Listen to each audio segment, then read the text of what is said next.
It's been about a month since I received my JVC RS3100 Laser projector. During that month, I watched tons of movies.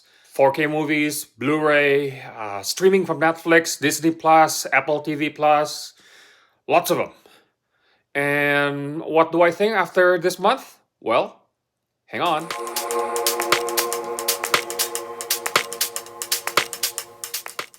Before we start, let's start with regular housekeeping. The click like, share, and subscribe to my channel.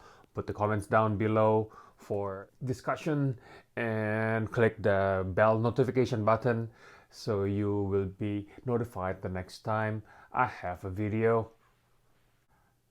After about a month playing a lot of videos, a lot of streaming, movies, 4K Blu-ray play, my feeling towards my RS3100 or NZ8, they haven't changed at all.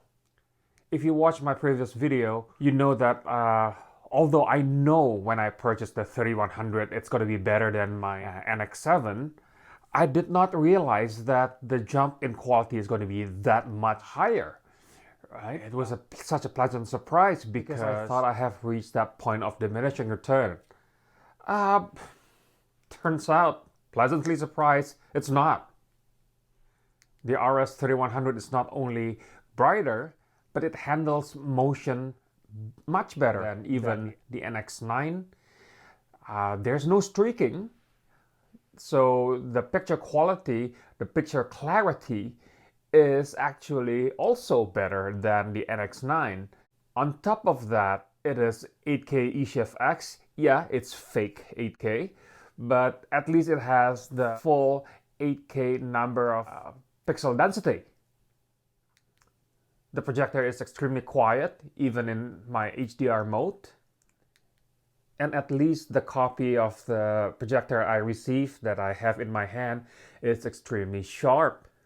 What surprises me even more is that all the iteration of NZ7 and NZ8, RS2100 and RS3100, plus one RS4100 that I have calibrated in the past month, about maybe 7 of them, they are all extremely sharp. They all share a very similar type of quality jump compared to the NX version of it. And after playing about a month with all these projectors combined together, I have some general settings that I can share to you, a slightly more advanced one compared to the one I posted before. Disclaimer, this is not, and I repeat, not calibration. So without further ado, let's flip the camera. As for content type, I use automatic, so it moves automatically between SDR and HDR mode depending on the flag of your video content. And then in terms of picture mode here, natural is still the most accurate color rendition out of the box. Then you click to more settings. Under the LD power, I use low mode for standard dynamic range, with dynamic control mode 2, which is more aggressive in terms of going from bright to the blackest black.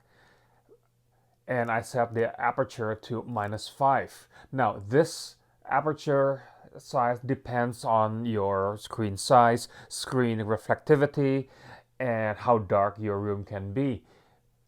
I will put all the description of my home theater projection specifications in the description. Now, for contrast, I always put -5. This is regardless whether it's calibrated or non-calibrated, because only at approximately between -3 to -7, you can completely delete the greenish tint of the image. So I use -5 as a general rule before I get into the full calibration. Now for color, I boost up by 5 points. It's just very subtle because I like the color to pop up even more. Now again, this is not calibration, and it's not reference. This is a preference over a reference. And I click the back button now, and I set the gamma to gamma 2.4. That's just because my room is completely dark. So with 2.4, I can see all the shadow detail and the highlight detail without any clipping.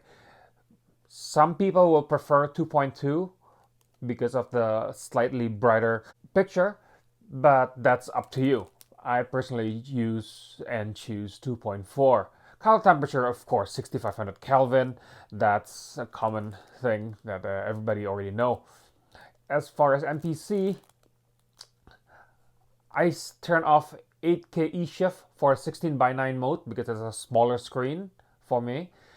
I use graphic mode 2 and enhanced mode as number 3. For noise reduction, BNR, MNR, I use everything at 0. I don't want to add any noise reduction that will essentially unsharpen or diffuse the sharpness of the image.